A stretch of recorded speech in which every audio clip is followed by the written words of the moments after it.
Halo sahabat dokter, selamat datang di channel Fakta Dokter. Hari ini kita mau bahas tentang kolesterol ya. Bener nggak sih leher kaku dan kepala nyeri itu karena kolesterol? Dan gimana ya cara nurunin kolesterol?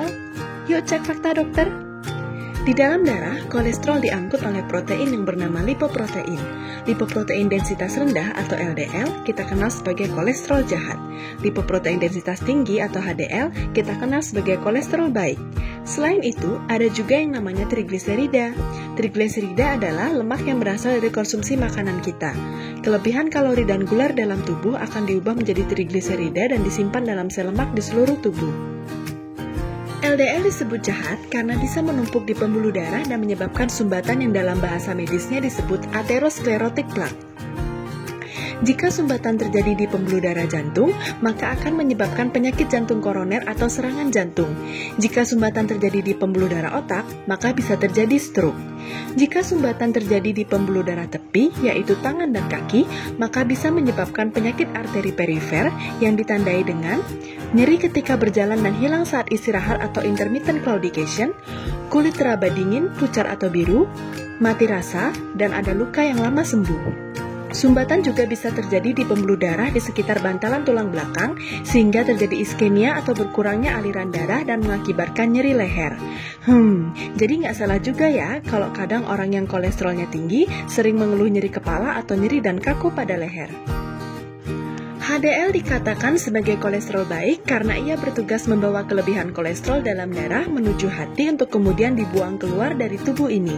Trigliserida sendiri mengakibatkan komplikasi berupa pankreatitis atau radang pankreas jika kadarnya terlalu tinggi. Kolesterol bisa dicek melalui alat cek mandiri di rumah menggunakan darah kapiler atau dari ujung jari. Namun, angka yang keluar hanya menggambarkan kolesterol total. Kolesterol secara lebih rinci dan akurat bisa dicek melalui laboratorium menggunakan darah vena atau dari lengan. Kadar LDL optimal adalah di bawah 100. Namun, pada beberapa kondisi tertentu seperti riwayat kencing manis yang lama, penyakit ginjal kronis, serangan jantung, dan stroke, target normal LDL menjadi jauh di bawah itu. Untuk HDL, kadar normalnya adalah di atas 40 untuk laki-laki dan di atas 50 untuk perempuan. Untuk trigliserida, kadar normalnya adalah di bawah 150. Terus, gimana ya dok cara nurunin kolesterol? Selain dengan obat-obatan, faktor gaya hidup sangat mempengaruhi kadar kolesterol, terutama pada kadar kolesterol yang belum terlalu tinggi dan tidak disertai penyakit penyerta lainnya. Tak jarang perubahan gaya hidup saja bisa menormalkan kolesterol. Perubahan gaya hidup meliputi makanan dan juga aktivitas fisik. Dari segi makanan, perbanyaklah sayuran dan buah-buahan. Kurangi yang manis-manis seperti cake, pastry, ice cream, dan juga soft drink. Kurangi pula daging kaki empat dan hindari processed food atau junk food. Pilihlah susu yang low fat, dan untuk pengolahan makanan disarankan dengan direbus, panggang, atau dikukus.